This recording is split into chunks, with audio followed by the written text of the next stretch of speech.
P Basant വിവരങ്ങളുമായി തുടരുന്നുണ്ട്. ബസന്ത്, ഇതിനപ്പുറത്തേക്കുള്ള ഒരു ചോദ്യം കൂടിയാണ്. അതായത് ധർമ്മേന്ദ്ര പ്രധാൻ രാജിവെച്ചിരിക്കുന്നു.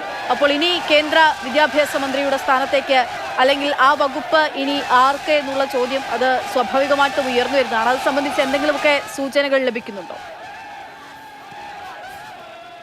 ധർമ്മേന്ദ്ര പ്രധാൻ രാജിക്കത്ത് നൽകിയിരിക്കുന്നത് പ്രധാനമന്ത്രി നരേന്ദ്രമോദിക്കാണ്. രാജിക്കത്ത് നൽകിയിരിക്കുന്നത് പ്രധാനമന്ത്രി നരേന്ദ്രമോദിക്കാണ്. നേരത്തെ പറഞ്ഞ പോലെ തന്നെ രാഷ്ട്രപതി ദ്രൗപദി മുർമു സ്ഥലത്തില്ലാത്തൊരു സാഹചര്യമുണ്ട്, അവർ വിദേശത്താണ്.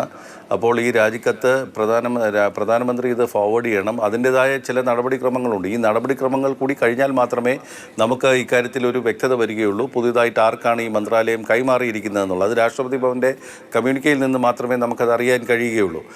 അത് കുറച്ച് സമയം കൂടി എടുക്കും. അത് ഇന്ന് വൈകിട്ട് കൂടി മാത്രമേ ഇക്കാര്യത്തിലൊരു വ്യക്തത വരികയുള്ളൂ. ഈ ഒരു സാഹചര്യം നിലനിൽക്കുന്നു. പക്ഷേ ധർമ്മേന്ദ്ര പ്രധാൻ്റെ കാര്യത്തിൽ ഈ വിദ്യാഭ്യാസ മന്ത്രാലയം തന്നെ ഇപ്പോൾ അദ്ദേഹത്തിൻ്റെ രാജിക്കത്തിൽ തന്നെ പറയുന്ന ഒരു കാര്യം നമ്മളത് വായിച്ചാൽ മനസ്സിലാകുന്നത്, ചോദ്യപേപ്പർ ചോർച്ച എന്നുള്ളൊരു വാക്ക് അദ്ദേഹം ഉപയോഗിക്കുന്നില്ല. പേപ്പർ ലീക്ക് എന്നുള്ള സാധനം മാത്രമല്ല, ക്രമക്കേടുകൾ എന്ന് മാത്രമേ പറയുന്നുള്ളൂ. അതായത് ഇപ്പോഴും ചോദ്യപേപ്പർ ചോർന്നു എന്നുള്ളൊരു വസ്തുത അംഗീകരിക്കാൻ ധർമ്മേന്ദ്ര പ്രധാൻ തൻ്റെ രാജിക്കത്തിലും തയ്യാറാകുന്നില്ല എന്നുള്ളതാണ് അതിൽ ശ്രദ്ധേയമായ ഒരു വസ്തുത. അതിൽ പിന്നെ ചില ക്രമക്കേടുകൾ ഈ പരീക്ഷയുമായി ബന്ധപ്പെട്ടുണ്ടായിരുന്നു എന്നുള്ള തരത്തിലാണ്. ഇതൊരു സംഘടിതമായ ഒരു സംഘം ഈ ചോദ്യപേപ്പർ ചോർത്തുന്നതിന് കഴിഞ്ഞ ഏറെ വർഷങ്ങളായി പ്രവർത്തിച്ചിരുന്നു എന്നുള്ളതിൻ്റെ തെളിവാണ് ഇപ്പോൾ പുറത്തു വന്നുകൊണ്ടിരിക്കുന്നത്. പക്ഷേ അത് അംഗീകരിക്കാൻ പോലും തയ്യാറാകാത്ത തരത്തിൽ ചോദ്യപേപ്പർ ചോർച്ച എന്നുള്ളൊരു വാക്കിന് പകരം ക്രമക്കേടുകൾ എന്നുള്ള തരത്തിൽ പറഞ്ഞു പോവുക മാത്രമാണ് ഇപ്പോഴും ചെയ്തിരിക്കുന്നത്.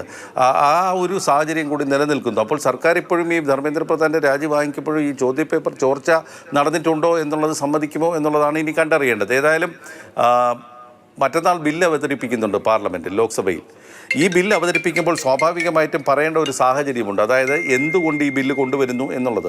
അതിൻ്റെ സ്റ്റേറ്റ്മെൻറ്റ് ഓഫ് റീസൺസ് ഒക്കെ അതിലുണ്ട്, പറയുന്നുണ്ട്. പക്ഷേ ഒരു രാഷ്ട്രീയമായ ഒരു കാരണം പാർലമെൻറ്റിൽ സ്വാഭാവികമായിട്ടും സർക്കാർ പറയേണ്ട ഒരു സാഹചര്യമാണ് ഇപ്പോൾ അവിടെ നിൽക്കുന്നത്. അത് സർക്കാർ പറയാത്തിടത്തോളം കാലം ഇതിന് ഈ യാതൊരു വിധത്തിലുള്ള ഈ രാജിയുടെ പിന്നിൽ അല്ലെങ്കിൽ രാജിക്ക് എന്തെങ്കിലും ഒരു ഞങ്ങൾ രാഷ്ട്രീയമായി എടുത്ത തീരുമാനമല്ല, ഇത് മന്ത്രി എന്നുള്ള നിലയിൽ വ്യക്തിപരമായി എടുത്ത തീരുമാനമാണ് എന്ന് പറഞ്ഞു പോകുന്ന ഒരു കാര്യം വ്യക്തത വരികയുള്ളൂ. ഏതായാലും ഞാൻ ഈ പറഞ്ഞ പോലെ ലോക്സഭയിൽ ബില്ല് അവതരിപ്പിക്കുമ്പോൾ ഇതിൻ്റെ കാരണം എന്തിന് ഈ ബില്ല് കൊണ്ടുവരുന്നു, അല്ലെങ്കിൽ ഇത്രത്തോളം ശിക്ഷ കൂട്ടുന്നു, ഇത്രത്തോളം പിഴ ഈടാക്കുന്നു എന്നുള്ള കാര്യം സർക്കാരിന് അവിടെ അവതരിപ്പിക്കേണ്ടി വരും.